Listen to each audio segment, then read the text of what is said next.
A master boxer, a versatile guy, and he made him look ordinary. I'd never seen Fulton so tentative, and it was by a smaller guy. And it...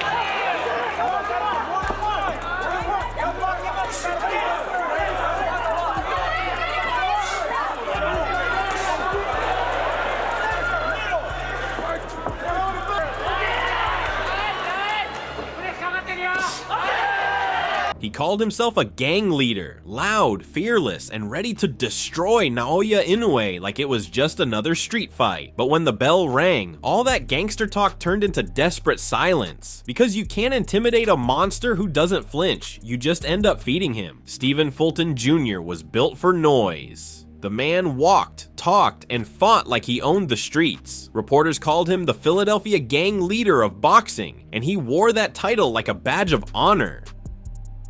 Confidence wasn't the problem, arrogance was. Easy work, he laughed, like he was doing the boxing world a favor. He promised to wipe Inoue out clean, but in boxing, words have a funny way of coming back, usually in the form of a punch you never see coming.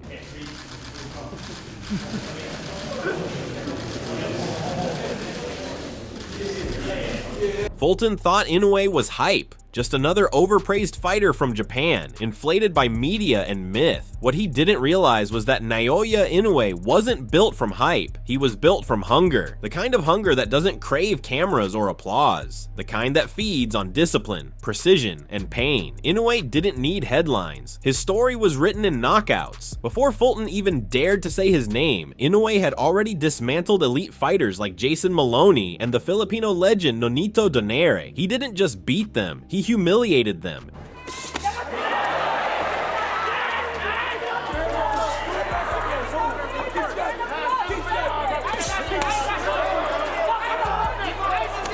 Every punch Inoue threw carried meaning. There was no panic, no wasted motion, only purpose. He was the embodiment of control, a man who studied destruction like an art form. That's why they called him the monster. And this monster didn't roar. He didn't threaten. He didn't need to. His silence was enough to shake anyone paying attention. Every man who mocked him, every fighter who underestimated him, walked into the ring full of confidence and walked out broken. So when Fulton started barking, Inoue didn't blink. He'd seen this story before, loud men with loud mouths, and they all ended the same way, silent on the canvas.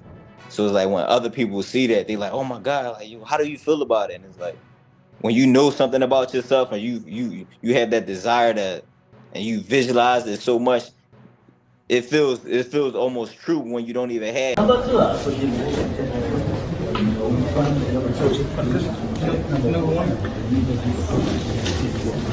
But this time, it wasn't just another fight for Inoue. This time, it was personal. Fulton's words weren't just trash talk, they were insults that cut deep, mocking everything Inoue stood for. Precision, respect, and legacy. It wasn't just about defending a title anymore, it was about defending pride, his and Japan's. And that's when things turned ugly. Just days before the fight, Fulton's camp tried to twist the narrative. His trainer stormed into the media room and accused Inoue of cheating. "I won't let my fighter get in the ring with someone who has loaded gloves," he yelled, waving his phone, claiming he had proof.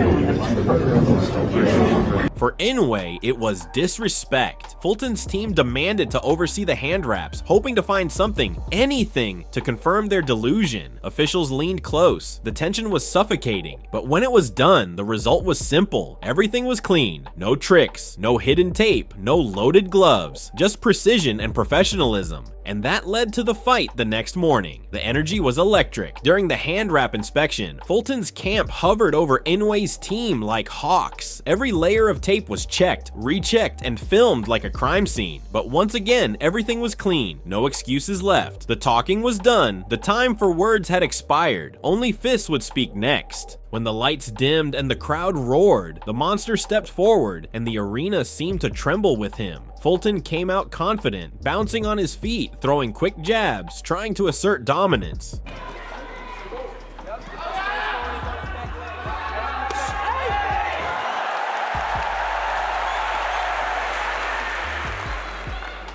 But Inoue didn't move back. He didn't even blink. He just stared. Cold, unreadable, unshaken. While Fulton was fighting, Inoue was studying. Every step, every twitch, every blink recorded. By the end of round 1, Fulton's grin had faded. He realized this wasn't easy work. He wasn't fighting a man. He was fighting a system designed to dismantle him. Round 2. And the monster began to hunt. Inoue's rhythm clicked into place like gears in a machine. Sharp jabs pierced through Fulton's guard. Body shots echoed through the arena, each one a reminder that power doesn't always shout. Sometimes it whispers before it destroys.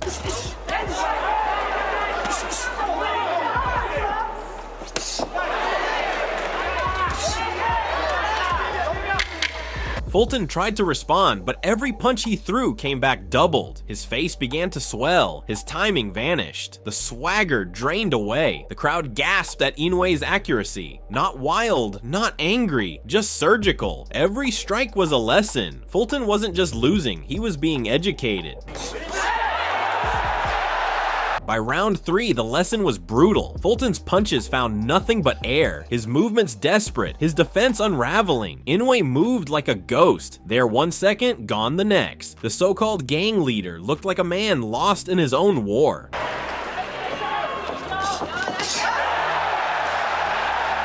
By round 4, Inoue was flowing. Feint, jab, body, pivot, step out, poetry in motion. Fulton swung at shadows, exhausted, frustrated, humiliated. Inoue wasn't fighting him anymore, he was dismantling him.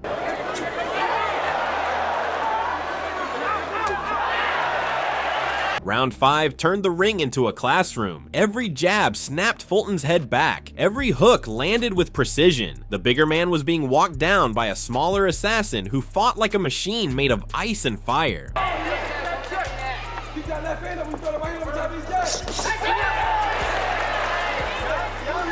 By the end of the 5th, Fulton's corner looked terrified. Their fighter was breaking, physically and mentally. Across the ring, Inoue stood expressionless, untouched, his breathing steady. The monster was in complete control, and the so-called gangster, he was running out of pride to hide behind.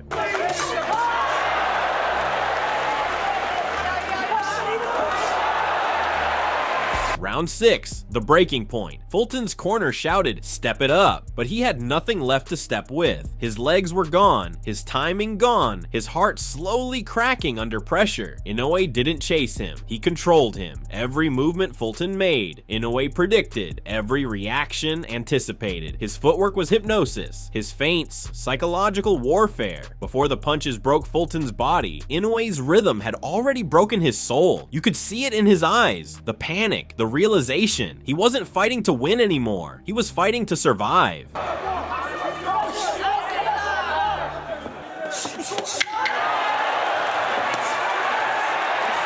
Then came round 8, the execution. Fulton stumbled forward, broken, exhausted, eyes glassy. Inoue's expression didn't change. Cold, focused, almost serene. Then, like thunder splitting the sky, a right hand crashed into Fulton's jaw. Crack! The sound echoed through the arena like a gunshot. Fulton dropped instantly. Stiff, shocked, gone. The crowd erupted in disbelief.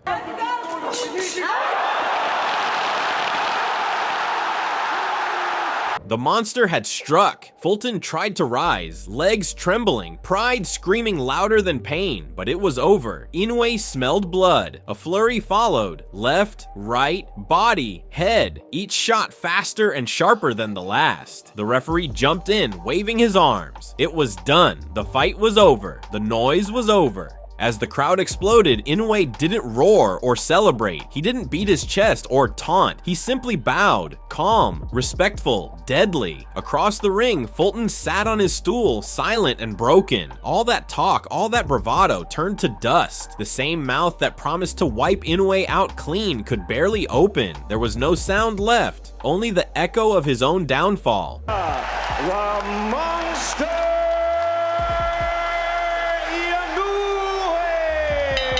That night, Naoya Inoue didn't just win, he reminded the world what greatness really looks like. The accusations, the insults, the lies, all meaningless now under the weight of pure skill. Inoue became a 4-division world champion and proved once again that legends don't need noise, they need mastery. He didn't need to shout or posture. His fists spoke louder than words ever could. I wasn't scared, I wasn't nervous when I was in there.